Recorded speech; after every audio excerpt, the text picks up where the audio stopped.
66માં વિશ્વ દિવ્યાંગ દિવસની ઉજવણીના ભાગરૂપે કારેલીબાગ વિસ્તારમાં આવેલ મૂકધ્વનિ ટ્રસ્ટમાં આયુષ્માન કાર્ડ, આધાર કાર્ડ, આયુષ્માન વયવંદના કાર્ડ ઉપરાંત મેડિકલ ચેકઅપ કેમ્પનું આયોજન કરવામાં આવ્યું હતું।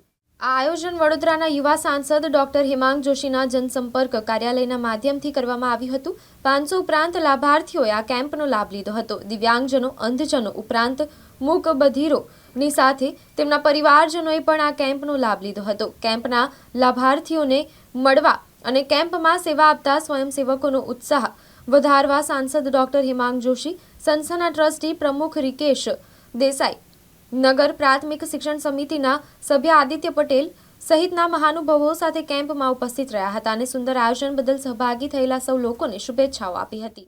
આજે મૂકધ્વનિ ટ્રસ્ટના આંગણે મૂકધ્વનિ ટ્રસ્ટના ભાઈ શ્રી રિકેશભાઈ, સમગ્ર ટ્રસ્ટી મંડળ, શિક્ષણ સમિતિના સભ્ય આદિત્યભાઈ અને સર્વેના સહયોગથી સાંસદ જનસેવા કેન્દ્ર દ્વારા આજે આધાર કાર્ડ, આયુષ્માન કાર્ડ અને દિવ્યાંગો માટે સ્પેશિયલ મેડિકલ ચેકઅપનું પણ આજે આયોજન કરવામાં આવ્યું છે।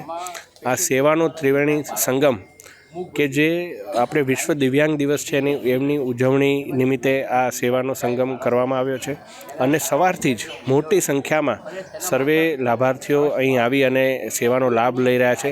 માનનીય વડાપ્રધાનશ્રીએ જ્યારથી આયુષ્માન વયવંદના કાર્ડનું લોન્ચ કર્યું છે ત્યારથી મોટી સંખ્યામાં અમારા સાંસદ જનસેવા કેન્દ્રના કાર્યાલય ખાતે પણ વડીલોનો લાભ લઈ રહ્યા છે।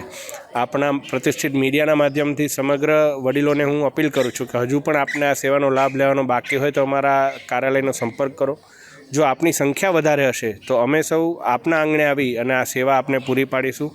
અને ફરી એકવાર આ સુંદર આયોજન બદલ મૂકધ્વનિ ટ્રસ્ટની સમગ્ર ટીમને હું હાર્દિક શુભેચ્છાઓ સહ અભિનંદન પાઠવું છું। આજના 63માં વિશ્વ દિવ્યાંગ દિન નિમિત્તે અમારી વિશ્વ વિકલાંગ દિન ઉજવણી સમિતિએ એક નક્કી કર્યું કે દિવ્યાંગજનો છે, મૂકબધિર, અંધજનો, એમઆર તેમજ મૂકબધિર બાળકોને એક વિશિષ્ટ પ્રકારની સેવા મળે, જેવી કે આધાર card, Vayvandana card, Ayushman card, એનો આ એક સ્પેશિયલ મેં કેમ્પ રાખ્યો છે અને એમાં લાભાર્થી તરીકે આ તમામ બાળકો, આ બાળકોના માતા પિતાઓ અને સાથે સાથે આ જે સંચાલન કરતી જે સંસ્થા છે એ તમામ સંચાલકો પણ આમાં લાભ લે એ અનુલક્ષીને અમે આજે આ કેમ્પ રાખવામાં આવ્યો છે।